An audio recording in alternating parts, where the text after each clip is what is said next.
thank you for organizing this wonderful event and inviting me, of course. Now, it's the first time actually speaking in front of such a large audience, so I'm a little bit nervous, but I will start first with the Barnet report findings, and then I will speak about citizens' rights, where we are with citizens' rights, what can we do to protect citizens' rights, and also really from a personal perspective as someone, an EU citizen, a Romanian citizen living in the UK, who actually applied for this settled status scheme. You may have heard of it.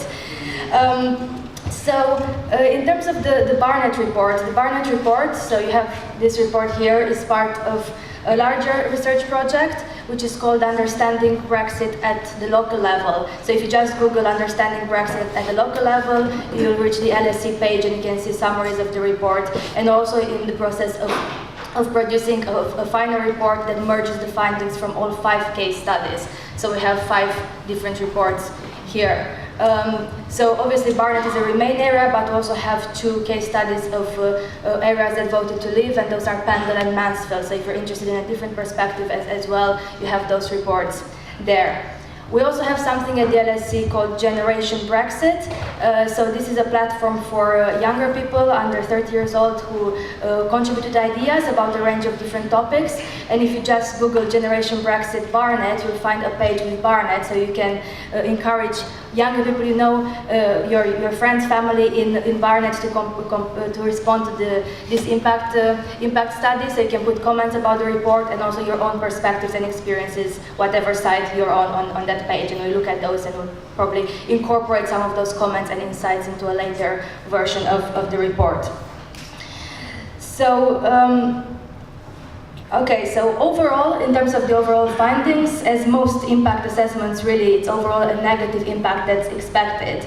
But our key finding is really, and the argument we're trying to push is that this impact is really asymmetric. So take, for example, the topic of migrant workers, and what do business people, companies, employers, or ordinary citizens in those 5 locations think the impact on migrant workers will be post-Brexit. So for example, in Barnet, most of the concerns related to the NHS and also other social services like care homes, but especially the NHS. It was the main concern really of people in this area. But on migrant workers in other areas, such as Mansfield or Pendle, people mentioned very frequently the impact of migrant workers working in warehouses, cleaning, housekeeping, and other lower paid jobs. So although there's an impact overall on migrant workers that's perceived, the impact is asymmetric because it affects different sectors in the economy, and obviously this will have a different impact depending on the area. The other finding is really that many people spoke in all those 5 different case studies, including Barnet, about very genuine problems at the local level. To do, for example, with low social mobility in some cases, with casual work that doesn't really pay for many people. So those problems were raised, but the consensus was really overall that a lot of those problems are not really sorted out by Brexit, and you need other policy at so many different levels to actually address those problems, those genuine problems that people have. And another thing that came out through the report, and you can read the detail in those case studies, so I won't go into any statistics or very detail today, is that the local level is not really taken into account in those discussions in politics. A lot of people felt that, well, Brexit is not really about the national level, but how it affects my local community, my local school, Barnet High Street. So this idea that many people felt that they didn't have a voice in this debate, and also they don't necessarily understand the impact at the local level. So take again, for example, migration, that was raised in all the case studies. We know from the recent MAG report, for example, that migration overall has a positive impact. EU migrants contribute more than they take out. However, a lot of people ask, okay, but how does migration benefit me or my neighborhood or my street? So a lot of those impacts are not necessarily translated at the local level as people would like to see more. So the impact mainly on public services and local business. So this asymmetric impact, a lot of those case studies have detail into how the public services, especially in terms of staff, predicted staff shortages, could happen, but also local business, and again, even the more pro-Brexit people agreed, overall tended to agree that even that it will have a negative short term, at least in the short term. So it's the idea that even people who are more optimistic about a Brexit, they said, well, in the short term we could expect some impact. To minimize those impacts that people spoke about, three main themes: increased spending on public services. You can ask yourself how likely is that to happen. Training workers, providing training for British workers, vocational education, all those things around training more British workers. But again, previous reports on how sectors are affected by non-EEA migration show that training British workers is only a partial solution to the staff shortages that we're experiencing in some sectors at the moment. So you still need a mix of migration and better training opportunities. And also close, and I quote here, close economic links with the EU. So again, you can judge for yourself how likely is that to happen given the current climate. So Barnet overall is reliant on retail, professional and health services in terms of the share of employment as well as contribution in the sectors. And really a theme, and that's how I'll bridge onto the next theme of citizens' rights, securing migrant rights of those already working in Barnet, but also other migrants who will be needed to work in some sectors in Barnet was one of the key themes as well. So now, after this summary of the report, I'll put on my activist hat and speak on behalf of the 3 million. I'm the chair of Young Europeans, the younger branch of the 3 million now, so I just started actually last week working on this. Previously I was lobbying in Brussels as well as Westminster on citizens' rights. So I'm really looking forward to give more younger Europeans a voice in those continuing Brexit debates. So, 49 days to Brexit, and 959 days since the EU referendum. So, every day is one more day in limbo for millions of people, and this shouldn't have happened in the first place. So 959 days of many people worrying what will happen to my status, how I'll be able to prove to my landlord, to my employer, how do I even apply for settled status? So a lot of those things have been clarified, some questions, not all questions, in the last few months, but there still remains a lot of uncertainty for many people. For me, citizens' rights is not really a leave or remain argument, it's really a common sense issue. And often I speak on panels with people, especially on the Lexit side of the debate, and we actually tend to agree on citizens' rights. And it's quite strange because everyone asks, so why this thing hasn't been sorted out yet? Why are we still bargaining chips if, even I agree with so many Brexiteers, I actually agree on this issue. Well, it's a political decision at the end of the day, so a lot of things could have been done better, but at the end of the day, it's also a political decision. I want just to remind you of the referendum promise in 2016 regarding citizens' rights. It's still on the Vote Leave website and in other speeches that are recorded. So EU citizens already living in the UK will, and I quote, automatically be granted indefinite leave to remain and will be treated no less favorably than they are at present. I actually met people during the referendum campaign who thought they will receive automatically a passport through their letterbox because reading this promise. And also I had leave activists on my doorstep telling me that don't worry, you automatically get those rights, you've been here for over 5 years, you don't have to apply for anything. So there was a lot of misinformation regarding how to, because you can promise a lot of stuff, but how do you actually practically do that? I'm not sure anyone really thought about that. So far from being automatically granted exactly the same rights as we have now as promised, we now have to apply for a lesser settled status. And it's an application process, it's not a registration. So I know a lot of the media reporting as register for settled status, you have articles calling it a registration. It's an application. Even if you look at the Home Office website, it says apply to stay in the UK, it doesn't say register.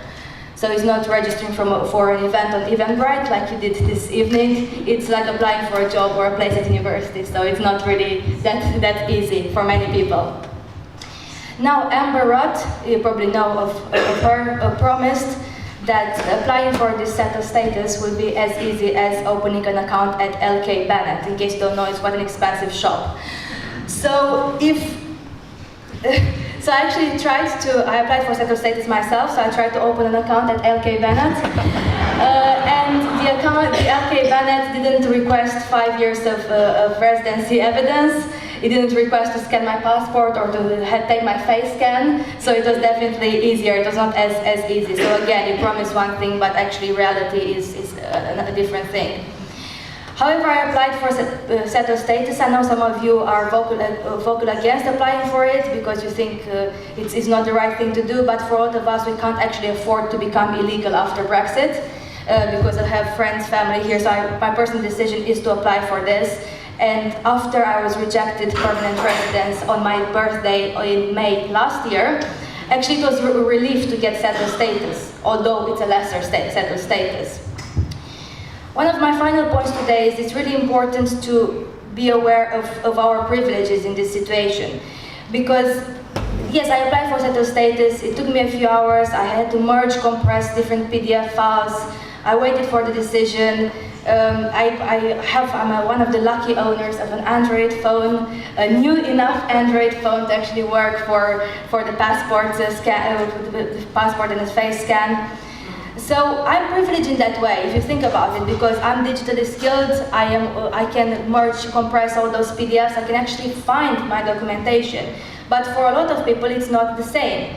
So, for some people to come in front of audiences, so for me today, for example, to come in front of you and make this, really what I call really a lazy argument, saying, don't worry, don't worry guys, you'll all be fine. That's really not being aware that a lot of us are actually more privileged than others and we're not aware of what that means. So just to give you a small example, the settled status is now in public trial. There was a trial on one of the most vulnerable communities in the UK, Roma communities, and only 5% of those in this test could apply without assistance. So only 5% could apply like me, at home, alone, without any assistance. So we're speaking about how to work for the most vulnerable as well. Because at the end of the day, it will be the most vulnerable that will be left behind a lot of things, including this settled status. Let's end on a positive note. Due to a lot of campaigning efforts from the 3 million and many other organizations, including Unison, we campaigned very hard to scrap this settled status fee. And I was just watching Theresa May in Parliament on repeat, actually mentioning the 3 million when she announced scrapping the £65 fee. So now we don't have to pay and apply to stay in our own homes with lesser rights, we only have to apply to stay in our own home with lesser rights. So I changed my political slogan now. Actually, it's a positive thing for a lot of people because it removes this financial barrier. But I actually can't end on a positive note. I will end with some questions because I can't end on a positive note because it's not really positive, is it, for 3.8 million people to have to pay, my old line, to have to apply to stay in their own homes. So I will just ask some questions for you and we can address some questions in the Q&A as well. How can we make sure that every single one of those 3.8 million people is aware that they have to apply to stay and also they have access to quality information? How can we trust the Home Office with the data protection? Because when I applied for the settled status, I had to, in order to be able to apply, I had to tick a box that says that the Home Office can share my data with private and public organizations, and the Home Office yet refused to answer in detail this question. How would data be shared? For example, then you don't get any paper for it, you get a digital status. So you get a number, and employers will have to log in if they want to check your rights to work to get this digital number compared to, let's say, a PR blue card that you can just show to an employer. So how can we ensure that there won't be even further discrimination by landlords or employers because it's all digital based and many people are not used to that system? How can we make sure there is localized outreach in place, especially for the most vulnerable communities like the Roma, the elderly, who've been here in this country for decades, many of whom are not aware, also the disabled who perhaps can't apply on this app like I did. And the final big question, how can we even begin to start to restore trust in the system after we're promised one thing and we get another thing? Can you trust? Can you trust the government or politicians with your own rights? after what happened to the 3.8 million people. So I'll leave it there. Thank you. Okay, so for the first question, just to mention, this report the fieldwork was done in May, so it was straight after the local elections. I did interview all the people that I spoke to then. Some stayed anonymous, some were happy for their name, that's why some of the names are included in the report, not others. I did contact all parties, and because it was straight after the election, actually I got in touch with, and I can give you the name if you want to speak after, who got in contact from the party, who said, well, it's a busy time obviously, because after the local elections it was just before and then after, and it will get back to me with an answer. I followed up, and unfortunately no one responded anymore. I did invite all 3 MPs for the London Borough of Barnet, who are all Conservatives. Mr. Mike Freer rejected because he said he doesn't have enough time for an interview for this project. The other 2 have not replied at all. So I did email, and in the other reports, except for Southampton, but in Mansfield, Pendle, and Ceredigion in Wales, all the MPs agreed to be interviewed, and their name is featured in the report. Second point, this report we think as a live report. So although I worked temporarily for the LSE during my PhD studies, the team at the LSE is still there, many of them. So they're looking forward to update those reports. So obviously this was in May, it was a different political climate. They'll be looking forward to update on the impacts and to have a second version of the report. So if you or anyone else from the Conservatives wants to get in touch, please do let me know. Some of my colleagues at the LSE will be very, very glad to speak to you, to include your views in the updated version, and also we can update those versions live with more views. So yeah, for the short answer, I did contact, but I can't, as much as I can do if no one replies. One of the assistants at the project at the LSE also did call Theresa Wilders, MP, and she declined to comment as well as I understand, but it was not me. But me personally, I emailed all three MPs and only got a negative response from Mr. Mike Freer. On the NHS. What the impact on, the broad view is that the staff shortages, and actually there's been a report from the National Institute of Social and Economic Research, authored by Dalton and colleagues, so I can give you a reference if you're interested in that in areas where we witness a decline in EA nurses coming into the NHS, or EA nurses leaving the NHS, actually those authors, it's not my report, it's other authors, did write about an increase in waiting times in those NHS trusts that already experienced a decrease in EA staff. So obviously people who are concerned about EU nurses still coming to the UK, if we already see those waiting times increasing in those areas, that's an impact after that as well, that's likely. So I recommend reading that report. I can give you the reference for that because it's really a good report that looks at that as well as other issues.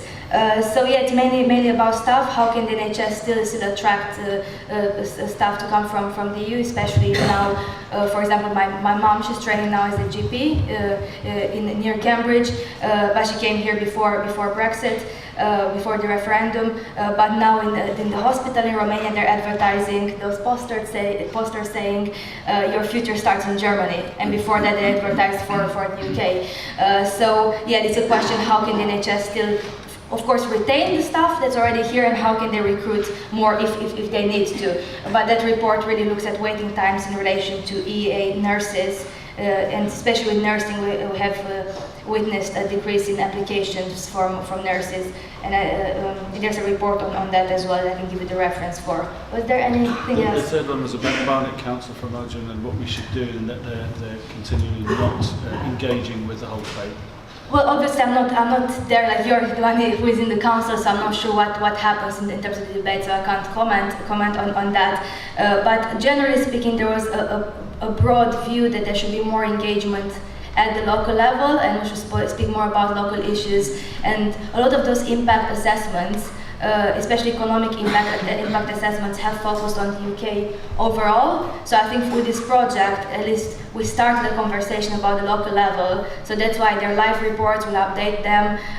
Some people are organizing debates in some other areas. Perhaps we're organizing a new debate in Barnet as well, based on the local impact. So I will speak to my colleagues, and perhaps maybe a good idea is to organize another debate in Barnet with diversity of views, persuade some of your Brexit supporting Conservative colleagues as well, if you're in the council, and please everyone join and have a debate about the local impact.